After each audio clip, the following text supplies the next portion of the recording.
جو لوگ آپ کی مخالفت میں اختلاف رکھتے ہیں آپ ان کے بارے میں پریشان نہ ہوا کریں۔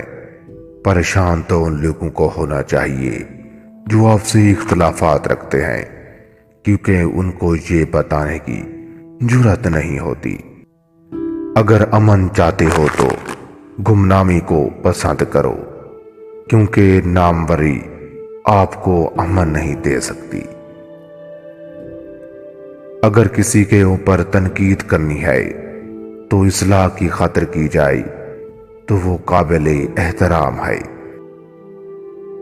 اگر آپ مشکلات میں گھرے ہیں اور آپ ضرورت مند ہیں تو اگر آپ کسی سے وعدہ کریں گے تو ایسا وعدہ بہت کم پورا ہوتا ہے۔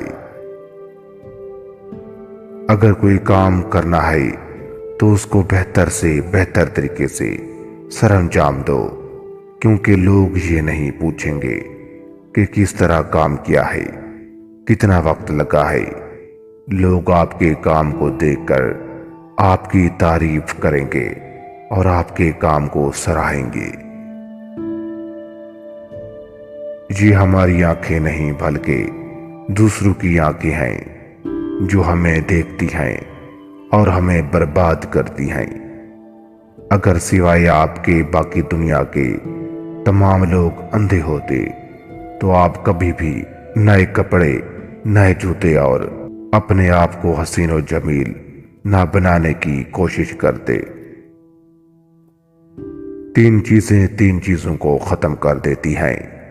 جھوٹ رزق کو ختم کر دیتا ہے، غم عمر کو کم کر دیتا ہے، اور پشیمانی سخاوت کو ختم کر دیتی ہے۔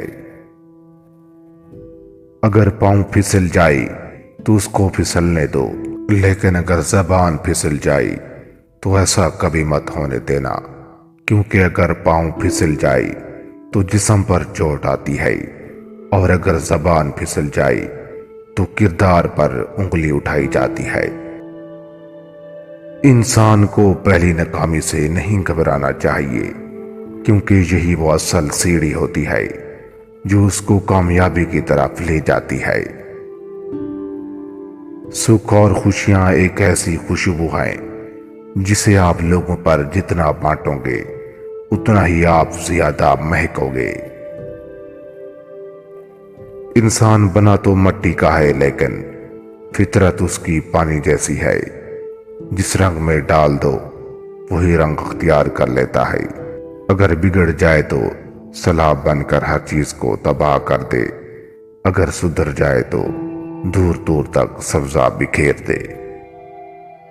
کسی بھی انسان کی کم ظرفی اور اس کی اصلیت کا اندازہ ان تین باتوں سے لگایا جاتا ہے۔ نمبر 1، مشکل وقت میں رویہ ظاہر کرتا ہے کہ جب انسان کے حالات خراب ہوں تو اس وقت پتہ چلتا ہے کہ وہ کتنا صابر اور شکر گزار ہے، یا کتنا کم ظرف اور کم عقل ہے۔ نمبر 2، اگر اس کو طاقت اور اختیار ملے تو وہ اپنی طاقت کو بڑھا دیتا ہے اور دوسروں کو نیچا دکھانے کے لیے اپنی کم ظرفی ظاہر کرتا ہے۔ نمبر 3، اگر کوئی شخص اس کے ساتھ بھلائی کرے اور وقت آنے پر اس کے ساتھ برا کرے تو ایسا شخص بھی کم ظرف ہوتا ہے۔